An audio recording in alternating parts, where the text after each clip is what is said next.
What in the hell are those? Clarence had gone to Reggie's Veggies to buy seeds, just as he had every year since Reggie had opened. David Decker probably bought his seeds here, too, Clarence reflected. It was part of the reason Clarence kept coming back.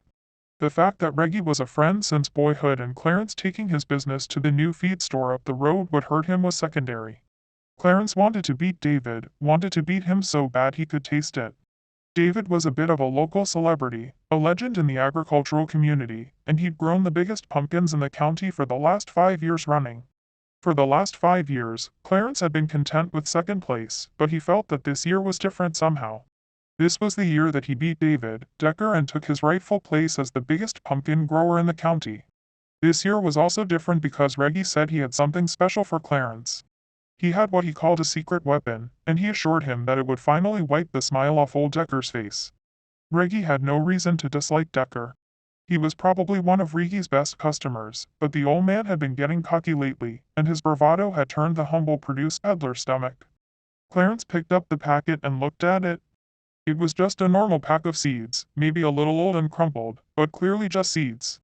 Reggie had found them in a trunk that had belonged to his grandfather, and they looked eldritch on the semi-modern countertop. The paper had taken on that soft velvety feel of a material that has seen the fall of the Second World War, and the seeds inside felt like hard, little bullets under Clarence's thumb. The paper declared them to be blood kerbis, and everything on the package was in a foreign language. He would have sworn it was something Reggie had bought from a joke shop if he hadn't been so serious. To be sure, Reggie was a practical joker, but his face was stone, serious as he looked at me from across the counter of his vegetable stand. Blood pumpkins, Clarence said skeptically. Blood pumpkins. Reggie intoned back with deep seriousness. I don't know, Reggie. These things look older than God. You sure they'll grow? Absolutely. Reggie stretched the word into 3. Granddad brought them back from Germany, and he said the pumpkins he saw over there were huge.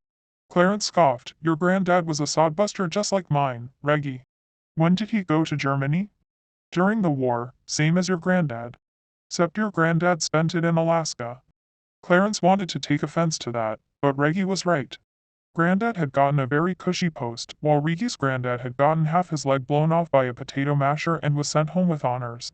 Reggie's granddad had used the payout the government had given him to buy the building where the feed store now sat, while Clarence's granddad had used the money to buy the land where his farm was. Just because Reggie Sr. had been a drunk, who had squandered the family business was no fault of his.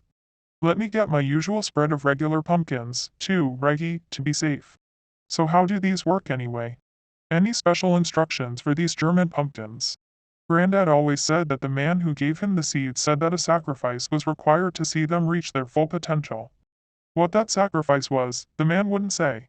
Granddad figured if anyone knew anything about sacrifices, it would be farmers like us. Reggie wasn't wrong. All farming was one sacrifice after another. Farmers sacrificed their time, their love, their family, their hair, and damn near everything else so they could afford to keep the taxes paid and the lights on year after year. Sawbustin' was nothing but sacrifice in many ways, and Clarence figured he'd plant the seeds and see what came of them. He honestly figured he'd get more out of the other packs of seeds than these 2 old pumpkin bullets anyway. He would look back on that moment and reflect that he had known nothing of sacrifice. The seeds went into the ground in the east field just like generations of pumpkins had before. As he stood up and rubbed the dirt off his hands, he looked across the field he had nurtured and felt the same sense of pride he always did.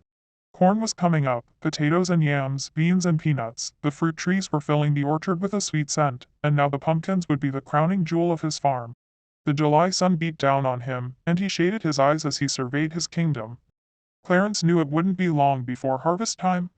Soon the fields would be filled with the sounds of picking and packing, and it would be time to take another load down to Reggie, so he could sell his wares. Clarence could lay enough back to make it through the winter, and maybe even a little more for the inevitable repairs to the barn or the house, maybe even some expansion next year, when the taxes came in. And, he reflected, once he won this year's grand prize for biggest pumpkin, Clarence could open his own stall the following spring and sell his own wares, just like his father used to do. It was a great plan, and now it was time to see if it could bear fruit. The pumpkins grew slowly as pumpkins do, but after a month, Clarence had 3 that he believed could be real contenders. He had named them, as he did every year, and the names he had chosen were no less grand than the pumpkins themselves. Hercules, Goliath, and Samson dwarfed their fellows by quite a bit, and it seemed that these would be his entries this year. Some people thought it was silly to name pumpkins, but Clarence always named the ones he thought would be entries into the fair. The other 40 or so would be sold to pie makers, pumpkin carvers, and all sorts of other folks, but these 3 would be weighed, judged, and then made into pies by Mrs. Clarence for the pie contest to be held 2 days hence. He always laughed about it, but Clarence always felt a little sorry to see her make those pumpkins into pies after he'd worked so hard raising them. On the other hand, the blood pumpkins had sprouted only a single offering. Clarence had named him Fritz and set him apart from the rest. So far, it was underperforming, and Clarence didn't think it would amount to much. Fritz wasn't even as big as most of his regular pumpkins, but he kept tending it and hoping that maybe Fritz was just a late bloomer. He had been surprised when he'd gotten a pumpkin at all from the seeds, and Clarence had held out hope that maybe Riki's granddad was right and that these pumpkins would be bigger than the regular ones. He pruned it and weeded it by hand, just as he did with the other 3, in the hopes that maybe it would grow bigger, and he could sell it as an oddity at Reggie's stand. While his other pumpkins were orange, this one was a deeper orange, like blood orange, and its leaves had a strange wilted look to them. Clarence was certain it would make someone an extra creepy jack-o'-lantern when Halloween rolled around, but he really didn't have too high of hopes for the stunted little thing other than that. Then, one morning, after caring for it for the past 4 weeks, Clarence was in for a surprise. A painful surprise. Clarence was out tending to the pumpkins, tracking their growth as he nurtured them. His top 3 were still larger and fuller than the others, and Goliath was quickly showing himself to be the front runner for this year's contest winner. He was pruning around Fritz, his mind wandering, when the shears caught the edge of his index finger. It wasn't a deep cut, but like any wound, it bled a bit. Clarence snatched his finger back to put it in his mouth, but not before a few drops of blood splattered on the earth around the pumpkin. He didn't think much of it at the time, it was just a cut, and he slid the bandana out of his pocket and held it to the wound. He waited for the bleeding to stop, and then got back to work. He didn't think anything about it until the next day. When he went to check on the pumpkins, Clarence noticed something odd had happened. It wasn't substantial, the pumpkin hadn't grown giant overnight, but the blood pumpkin had grown. The day before, it had been no bigger than a craft store decoration, but now it bulged from the ground like a blood-red tumor. Overnight it had become larger than Samson, the smallest of his entries for the fair. Clarence scratched his head as he took in the anomaly, getting knee-bound so he could take a better look at Fritz. He had done nothing different besides giving it his blood, and then he remembered what Reggie had said. The plant required a sacrifice. The pumpkin needed something more than water and sunlight to thrive, and Clarence suddenly wondered how big Fritz could get. Wasn't the notion of beating Decker worth a little blood? As though in a daze, Clarence pulled out his buck knife and slid the blade across the meat of his palm. The sting was little more than an afterthought, and as he squeezed his fingers together, he watched a scarlet stream fall onto the soil beneath the pumpkin. The drop splashed onto the fines as well, a single fat drop splattering the body of the gourd, and as it fell, Clarence could swear he heard it growing. It was a soft, whispery noise like the trees in a light wind. As the ground drank his blood, it left nothing behind. It grew before his eyes, looking bigger than it had a minute ago. Clarence wrapped the same bandana around his hand, and got back to work. The pumpkins required a lot of TLC, but it would all be worth it once. He wiped the smile off David Decker's face. When he returned the next day, Fritz had grown 3 inches overnight. For the next 2 weeks, Clarence made a splash of his blood a regular part of the pumpkin's diet. It was never much, the amount you'd get from a diabetes test, but in 2 weeks, he noticed a change in the size of the blood pumpkin. It grew as big as any of the pumpkins Clarence had planned to enter, overshadowing Goliath by a large margin. By the last week of August, Fritz was the clear entry for the fair. The sight of Fritz filled Clarence with pride, but it also made his fingers itch. Anyone who cared to look would have seen the bruises on his fingertips and palm. Mrs. Clarence had certainly made a lot of them as she doctored them at the dining room table, but she was the only one so far. The farm had a lot of visitors in the last week of August, to his surprise. Someone, it seemed, had seen the blood pumpkin. It was his neighbor First.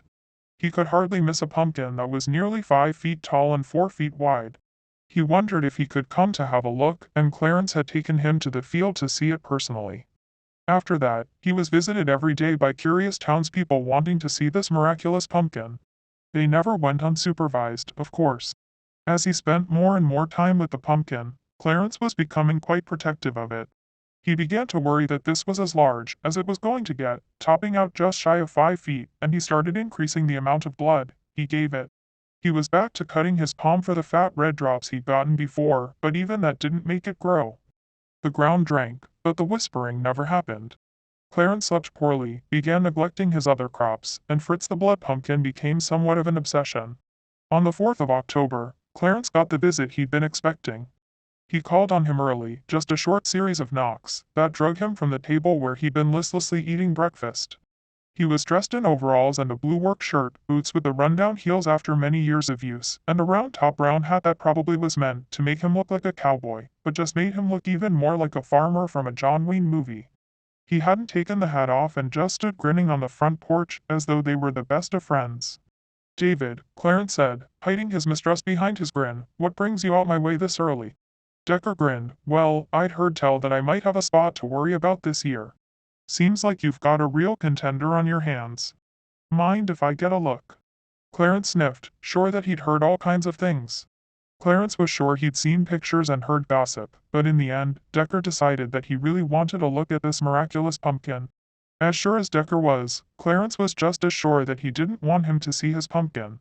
Maybe it was jealousy, maybe it was mean-spiritedness, but he felt like it might be something else. Clarence felt pretty sure the pumpkin didn't want Decker to see it. "Sorry, David, but if you want to see my pumpkin, then you'll have to wait till the contest." Clarence swung the door closed then, the conversation at an end, just like the pleasantries, and found the tip of one of those run-down boots, blocking the way. "Come on now," Decker drawled, "just a peek. Hell, you've let half the town see it, so what's the harm in letting me have a gander?" "I said no, David," Clarence said, his voice a little harder than he strictly meant it to be. "You can see it in 3 weeks when it's got a blue ribbon attached to it." He moved his foot then, allowing Clarence to close the door, but when he nodded his head and showed him his grin again, Clarence knew it wasn't the genial smile he'd seen before. "Suit yourself then. I'm sure I'll see it in due time." He was right, of course, but the seeing would prove to be Decker's undoing. He got his look 3 nights later. Clarence stiffened when he heard the sound of someone cursing softly. He was in bed, his wife snoring peacefully beside him. He had been unable to sleep, his eyes making a map of the dark topography of the ceiling, when he heard the noise from the yard. It could have been the wind, but he knew it wasn't. Clarence felt himself getting out of bed and walking down the hall as he made his way into the kitchen. He moved around the dark table and stood in the screen door as he gazed at the shadowy east field. It was late, midnight by the clock on the stove, and there should have been no way for Clarence to see anyone in the field at all. Standing in the dark kitchen, though, he became very sure that he could see someone walking into the field, carrying something with a long handle. Clarence sleepwalked from the house, silent as a ghost, and though the October wind sent goosebumps up his bare legs, he hardly noticed. As he passed by the woodpile, his hand clambered out to wrap around the old, splintery axe that sat buried in the ancient stump. As he approached, Clarence saw the person staring at the pumpkins, staring at Fritz, and in the moonlight, it was easy to see them transfixed by the silhouette of the swollen gourd. They stood stock still, contemplating the thing for nearly a minute, and Clarence was less than 30 feet away when they raised the tool and swung it down into the pumpkin with a wet, meaty thunk. Clarence screamed in anguish as he ran, bare feet slapping the earth as he turned up the ground. The person must have heard him because they turned mid-swing. In the moonlight, Clarence failed to register the round-crowned hat, and the face full of white, snarling teeth. In his rage, it didn't matter who it was. They had hurt his pumpkin, and now he would end them. He buried the axe in their chest, blade biting into the wood of the hoe, which they tried to use to block the swing, and as the wood splintered, he saw the blood splash across his undershirt. David Decker looked at him with stunned and unbelieving eyes, but those eyes didn't fill with fear until something wrapped around his ankle. His blood had fallen on the ground between them, and even now, the earth was drinking it greedily. He turned drunkenly, axe still buried in his chest, and as he did, he fell to the ground as the blood began to bubble from his lips. The red fell on the face of that unholy gourd, and Clarence saw it grow and writhe before his very eyes. Its vines twined around him, long stalks wrapping about him, like the coils of some monstrous snake, and all at once, the earth began to writhe and churn as its roots came up to join its tendrils. In his terror, David struggled. His hands lashed out feebly with the broken hoe as he was dragged beneath the soil. Clarence watched as he disappeared into the earth and seemed to come back to himself as his rival disappeared. He felt his knees unhinge all at once and was knee-bound on the soil. As the roots began to slide over him as well, his mind slipped away. As the shadow of the blood pumpkin fell across him, now 6 or 7 feet tall and 5 or 6 feet wide, he could hear it growing and groaning. It grew with a sound like thin trees in a high wind, and as Clarence blacked out, he never expected to have another thought on God's green earth besides that last. He thought that maybe he had finally made his sacrifice and that this pumpkin would take him into the earth as its next meal. It might have been kinder if it had. Clarence awoke in the field with his wife standing over him. The pumpkin, that 7-foot-tall behemoth of orange skin and green vines, towered over them both. His shirt was clean, the ground was undisturbed, and all signs pointed to the night's events being just a dream. Except for the broken hoe, and the ugly little scar on the left side of Fritz where the tool had bitten into him. David Decker was never seen again. The sheriff found his truck not far from the farm, and he came by one afternoon to ask Clarence some questions. The old sheriff sat at the table, as his wife sat out lunch, tipping his cigarette ash into a saucer as Mrs. Clarence shot him dark looks as he stank up her kitchen. He asked all the expected questions. Had he seen him, and had he been here, and did Clarence know anything about his disappearance? Clarence told him no. He told him that he had seen Decker yesterday, but he had left and gone wherever it was he had returned to. Clarence couldn't very well tell him that one of his pumpkins had eaten Decker up and stay out of the nut house. The sheriff made some notes, but ultimately dumped his ash into the garbage can and took his leave. He said the visit was just a courtesy anyway and that they wouldn't keep Clarence from his harvest. The harvest that year was tremendous. The blood pumpkin wasn't the only thing that had benefited from David's sacrifice, and the yield that year was so great that Clarence could have bought his own stand without the money from winning the contest. That hardly mattered to him, though. Nothing really mattered at this point. By that time, Clarence didn't care about anything but the pumpkin and keeping it happy. October 15th, 5 days before the contest, he began to notice a change in Fritz.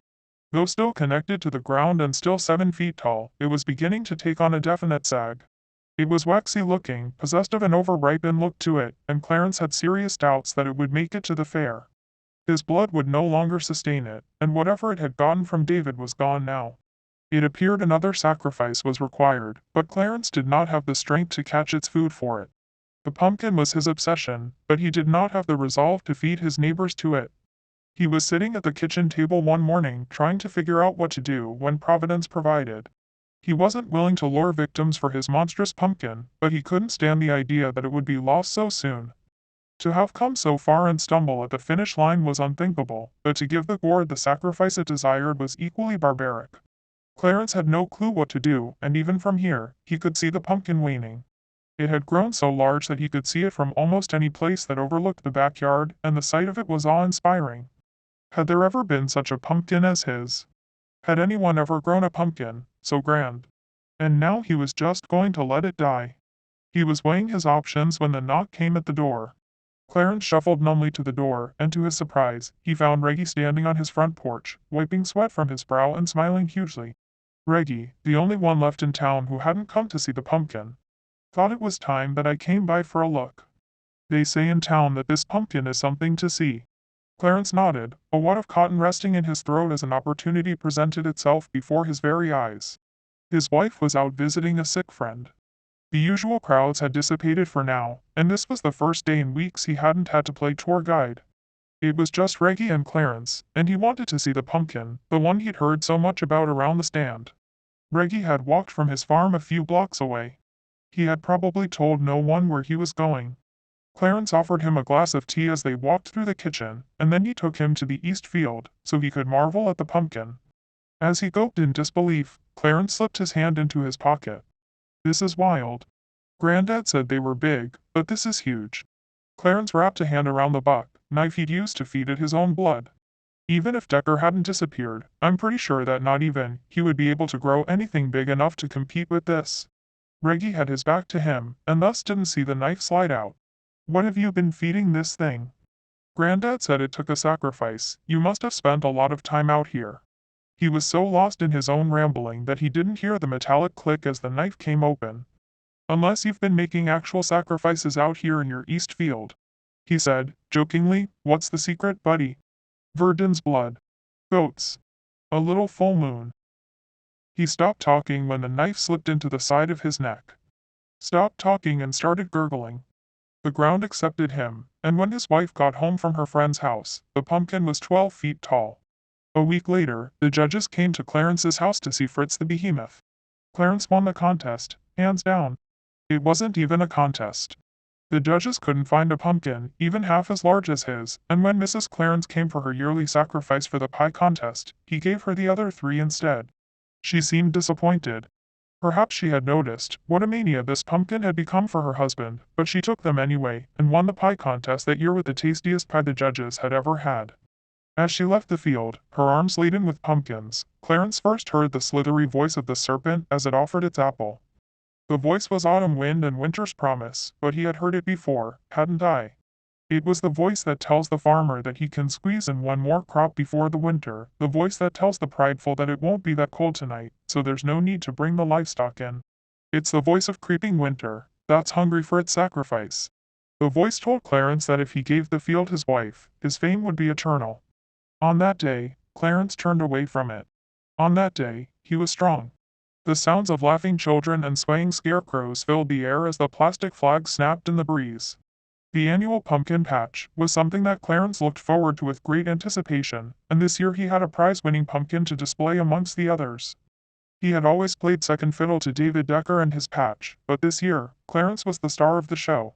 It appeared there was a new local celebrity this year, though Clarence suspected that it was the gargantuan that sat behind the little fence in the patch. Clarence had arrayed the smaller pumpkins for sale, and even Hercules sat amongst them since he'd been spared the pie. The people milled about the patch, looking in awe at Fritz the behemoth as they made their choices. Clarence was at the card table where they sat the cash box, his wife playing the dutiful hostess out in the field. From his vantage point behind the table, Clarence saw the kid when he stepped a little too close to the massive pumpkin. He wanted to say something to him, tell the kid to back up, but he hesitated as he watched him waddle closer. Look at the kid. He was a porker. He was a hefty kid from a family of hefty adults, and he had stopped to stare at the pumpkin as he held one of its smaller cousins in his pudgy hands. All at once, he shifted the pumpkin under his arm, and stepped towards the mountainous gourd with a hand outstretched to touch it. Clarence started to say something, should have stopped the kid before he could get any closer, but as Clarence started to raise his voice to warn him, he heard the voice of the serpent again asking him to stand aside, commanding him to stand aside. The mustached man cleared his throat at Clarence, and Clarence sat back down. He reached for the man's money, his eyes still straying to the boy as he laid one fat pink starfish against the blood-red skin of the monster. He cast his eyes away, but even that didn't fully save him from witnessing the end. The kid went into the ground, without a sound, and when the pumpkin shattered on the ground next to its gargantuan cousin, no one was the wiser. The police were called when his absence was noticed, and they searched the fields and the forest beyond for a week without finding a thing. The boy's parents sat at the kitchen table, his mother crying into a square of silk, as Clarence's wife poured tea and assured her he'd turn up. She had kept right on assuring her of it until nearly 10 o'clock that first night. Clarence was lucky his wife was such a hostess because all he could do was sit, shell-shocked, in a chair as she puttered about and made small talk. Everyone thought he was broken up about the kid, and in a way, they were right. After all, it's not every day you watch a child get pulled under the soil while no one's looking. Backslash backslash backslash backslash backslash. Clarence saw the flashing lights from the inside of the tent as the fair raged outside. They had given him his own circus tent to draw in the crowds, and Clarence had no lack of people wanting to see his pumpkins. It wasn't every day you got to see a 20-foot-tall pumpkin, and he had been making the circuit for the better part of 4 months. People were always amazed that the pumpkin stayed so fresh, so alive, but Clarence knew the reason. The best fertilizer always seemed to walk right through the flap of his tent, didn't it? He won the contest the year after the kid had disappeared too. People said he had a knack for growing pumpkins, but, really, it was the same one. When it got 18 feet tall and 12 feet wide, it started to attract tourists from farther than the local haulers. Some of them never made it back to wherever they were from either, but the wreckers never asked too many questions when they came to tow their cars. By that point, Clarence was numb to the sacrifices. The pumpkin ate, the pumpkin grew, and as the tourists began to pay to see it, Clarence found that he didn't have to be a farmer anymore. The pumpkin made his farm a natural stop for tourists on the road, and they never grumbled too much about a few dollars here or there to see it. That was how he had come to be on the road in this tent. The man in the suit had offered him a startling amount of money if he'd go on the road with his gourd, and Clarence knew he'd be a fool if he didn't take him up on it. They loaded it up on a flatbed trailer and took it to county fair after county fair so the whole state could see the world's biggest pumpkin. They did it for 5 years, and in those 5 years, Clarence remembered hearing about a suspected serial kidnapper plaguing the state. They dubbed him the county fair kidnapper, and in 5 years, he abducted more than 20 children and 5 adults from state fairs across the state. The state police even questioned Clarence, though not as a suspect. They wanted to see if he'd seen anything amiss, and he always told them no, he hardly had a choice, after all. If he'd suddenly told them that his prize-winning pumpkin was eating people at an alarming rate, they'd have slapped him in a loony bin. Clarence knew he wasn't blameless in this whole affair, but the pumpkin was good for his family. The pumpkin was good for the town, after all. In truth, the massive pumpkin in Clarence's east field was the only thing that kept the town from being just another cowflop Midwest nothing. The pumpkin brought in the crowds, and the crowd stopped in at the cafe to have a bite. They stopped at the gas station for gas and road snacks. They stopped at the farmer's market to buy fresh produce. They spread their money up and down the street from May till November, and the town always had a corn maze or a fair of some sort to draw them away from the pumpkin and back into the town proper. At one point, Clarence's face and a picture of the pumpkin were even on the town sign when you drove over the city limits. Come see the world's biggest pumpkin, it's stated in bold black letters, and at one point, you could damn near see the thing from the city outskirts. In its heyday, it towered up nearly 30 feet high and was wider than the farmhouse. By this point, Clarence was blind to its feedings for the most part. Hell, by that point, Clarence was complicit in the murders. He had killed 2 for Fritz already and was responsible for all the rest as far as he was concerned. He had turned aside, hadn't he? He was content to sit in his lawn chair out by the fence and charge people for the opportunity to stand at the base of the giant and feel small in the shadow of a pumpkin. Unfortunately, Clarence had made the same mistake that many men in his position often make. He had lived in the shadow of the dragon for so long that he believed he was safe, that his family was safe. It depended on him, after all, and he believed that he and his family were safe from its slithering grasp. Even after 5 years, he didn't really grasp its slyness, its cunning until it finally took someone he couldn't turn away from. It happened suddenly, but the horror of it would never leave him, no matter how long he lived. He was standing in the back door, watching her work in the garden. He was trying to ignore the creeping voice as it told him it had to feed. She was out in the field, tending some vegetables in the space he no longer used, and as he watched her, he began to wonder if he might resist this evil and win free.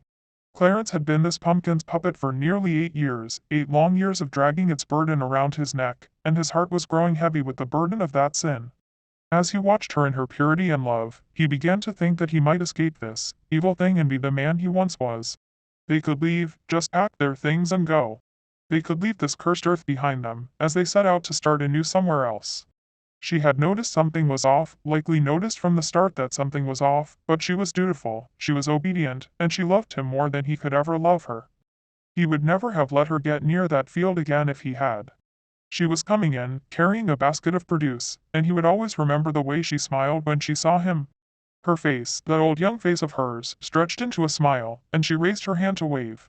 Clarence had raised his hand, had it half-cocked for a wave of his own, but it died on his wrist when she dropped into the earth. Dropped was the right word. She didn't sink. She wasn't pulled. It was as though a hole opened up and swallowed her in one gulp. Her basket fell, tumbling vegetables across the dirt, and it was all the evidence that existed that she had been there at all. Clarence hitched in his breath as he stared at those rolling vegetables, the scream of rage and pain nearly ripping his throat apart as it rocketed into the world. It laughed at him as he dug up the field. Clarence dug it up in furious crumping sweeps of the shovel, but he never found a trace of her. He stayed out there digging until well past moonrise, with only Fritz for company.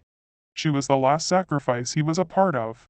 She was the last meat that Fritz didn't have to catch for himself. That was also the last time Clarence tried to square up with the terrible giant. It was black dark when he went inside, but it was past midnight when he stood in the shadow of the pumpkin again. He was drunk, weaving, and bleary, and in his hand was a tin holder with a rag in the neck. Clarence had concocted this plan as he crawled headfirst into a jug of corn whiskey, and it was the best plan he could think of. The coal oil would burn hot and bright, and when he threw it on the pumpkin, it caught immediately. He sat back and watched as the flames ate the fuel, but the pumpkin did nothing but laugh at his futile effort. The slithering voice told him that he couldn't kill it that easily. It told him that the two were stuck together now, and there wasn't a damn thing he could do about it. It had been wrong on the last account, or so Clarence hoped. He set up a fence after that and never let the tourists get close again. They could pay their money and observe from a distance, but no one was allowed to go into the field again. It caught at him as Clarence sat in his chair by the fence. It said this was a useless gesture, that it couldn't stop him if it wanted them, but he ignored it. He kept his vigil, kept his silence, and as the two lived, the town shriveled around them. It had gotten too powerful, too evil to be contained, and those who spent time close to it became susceptible to its voice. They came in the night, and they died silently in the field as they were drawn into the earth. The sheriff, the owner of the feed store, the girl who served the coffee at the dinner, they all came to the field to give their lives to the gourd. Clarence tried to stop them, but no matter what he tried, or how he fought, they all came to the gourd and gave it their life's blood. The town sat deserted, a ghost town in a country full of such towns, and the only thing to see was Fritz. Fritz, the world's oldest pumpkin. They are both shriveled now, a couple of relics from a bygone age, and those who come to see them usually say, how they saw Big Fritz, when they were kids. Clarence still keeps his vigil, but the pumpkin is a lot more manageable now. He sits in a glass case, small and red and angry, and those who stand around looking too long always come away with headaches. For $5, you can get your selfie and have a pamphlet on the ninth wonder of the world, but the crowds have mostly gone now. He's a shriveled old thing, small as he was before Clarence dropped his blood on him, but if you spend too long in his company, you can start to hear his creaky old voice. You can start to feel his influence in your head. Spend too much time around him, and one night he might just draw you into the field to begin the cycle again. Thanks for listening. Please subscribe.